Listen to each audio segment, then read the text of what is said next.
Back in the studio with Dan Smith from Vail Mountain Rescue. We got some great tips on getting out in the backcountry, hiking or biking or skinning as the snow is melting. Make sure you've got a compass, a GPS, and a map with you. Now we're going to talk about another sport that's kicking off, and that's whitewater. Whitewater, this is the start of the whitewater season.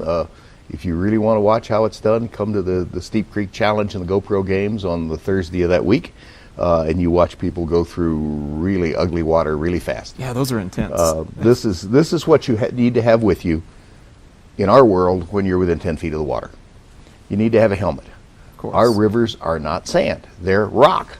And when head meets rock, bad things happen.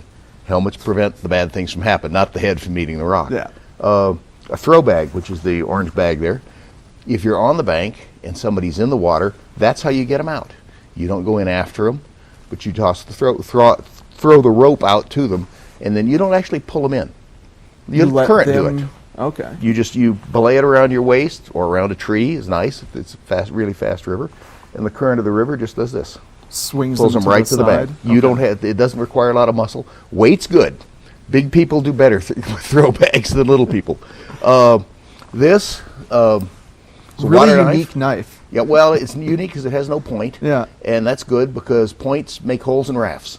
And you really don't want to punch a hole in your raft. It's a really bad idea. Yeah. But it has a serrated blade that will go, you see it's not very sharp on my thumb, but that'll go right through a rope. And ropes are, if they wrap around you in the water, you have a problem. This gets you out of the rope. A whistle, because you can't hear anybody talk within about 20 yards of the water. Yeah, it's so loud. It's terrible. And this, that's a nice, real loud water whistle. It doesn't have a little ball in it to get all soggy. So that one works. And then for what I use this for, I'm usually pulling on ropes. I like a pair of gloves. And is Comes this in handy. Because this life jacket's pretty unique as well. You were saying it holds two people. This is a rescue jacket. It's got enough flotation to keep me and you up together. And then on the back of it, it has what we call a live bait ring, which is kind of a joke. But you can clip a swimmer to that, let the swimmer go down and get a rope out to a raft, grab somebody who's on a rock, grab somebody who's foundering, get a rope across the river. And this is a quick release so he can get loose of that rope if he has to. And then he's just floating. And if you float in the right position with your feet downhill, downstream and your arms out and your butt off the ground, you'll do fine. We get a lot of injuries of broken tailbones because people are kind of butt down attitude. That really doesn't help you very much. You're going to bump something. Right into a rock. Oh, and it hurts. It doesn't always break something, but it can, and it hurts real well. With this, you got to have this tight because what people are going to do is grab these straps to pull you, and every now and then you wind up with an empty vest. Yeah, because it wasn't tight. Slips right out. Yeah. And there's way you tighten it right under your rib cage. You're not coming out of it. You might be a little sore when somebody pulls you back in the boat, but it's a lot better than floating down on your own. So this is the minimum gear. The other one is that fourth tool, this one right here. You got to know when to go in the water and when not, and you have to know your skill level versus the skill level needed for that water. So there are classes you can go to. There are outfitters that'll take you out in all kinds of water, provided you have the skill set.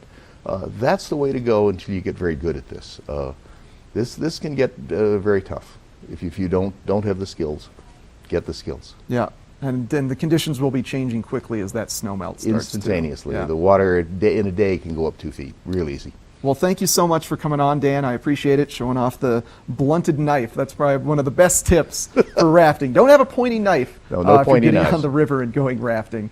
And thanks to Dan Smith. And remember, if you do get lost in the backcountry or engage in an accident, whitewater rafting, just call 911. They'll dispatch you to Vail Mountain Rescue.